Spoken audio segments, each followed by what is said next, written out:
दोस्तों, आजकल सबसे कठिन काम क्या है? वह है कुछ भी न करना और रुक जाना। हमेशा कुछ न कुछ हासिल करने और पीछे न रहने के दबाव में हम बिना रुके दौड़ते रहते हैं। रुक गए तो बर्बाद हो जाएंगे, इस डर से हमारी ब्रेक खराब हो चुकी है। लेकिन मानव जाति के उद्धार की सबसे बड़ी मिशन रखने वाले यीशु मसीह ने एक अप्रत्याशित चुनाव किया।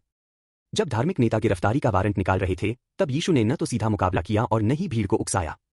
इसके बजाय वे यरूशलेम छोड़कर जंगल के पास के छोटे से गांव एफ्राइम में चले गए और चुपचाप अपने चेलों के साथ वहां ठहरे। यूहन्ना 11:54-57। खाली मैदान, यूनानी च्रा का अर्थ रखने वाला यह स्थान शोर और हलचल से दूर, केवल परमेश्वर के साथ एकांत में रहने का आध्यात्मिक विश्राम स्थल था। लाजर को जिलाने के बड़े चमत्कार, अध्याय 11, और यरूशलेम में प्रवेश, अध्याय 12, के बीच जानबूझकर लिखी गई यह रुकावट तूफान से पहले की शांति और परमेश्वर के समय की प्रतीक्षा में एक साहित्यिक विराम चिन्ह थी। यीशु डर के कारण छिपे नहीं थे।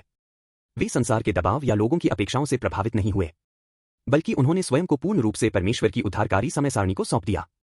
क्योंकि उन्हें फसह का मेमना बनना था, मानव जाति के पापों को उठाना था और क्रूस पर मरना था। दुनिया हमें कहती है, देर होने से पहले कूद पड़ो, लेकिन परमेश्वर कहता है, कुछ बड़ा काम करने के लिए थोड़ी देर मेरे पास रुक जाओ। यीशु की यह रुकावट हमें एक शक्तिशाली सत्य दिखाती है, हमारा उद्धार हमारे प्रयासों और गति से नहीं आता। यह केवल यीशु के क्रूस पर पूर्ण आज्ञाकारिता और परमेश्वर के समय में मरने तथा तीसरे दिन जी उठने वाले उस सिद्ध उद्धार के घटनाक्रम से ही मिलता है। जो लोग अभी भी अधीरता और चिंता में दौड़ रहे हैं, या जिनकी जीवन की ब्रेक खराब हो चुकी है, कृपया इस सत्य को अवश्य याद रखें।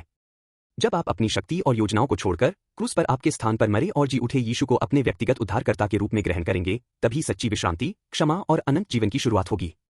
अधीरता को रोकिए और परमेश्वर की गोद में लौट आइए। वही सच्ची बहाली और उद्धार है। मैं प्रार्थना करता हूं कि आप यीशु मसीह में सच्ची विश्रांति का अनुभव करें।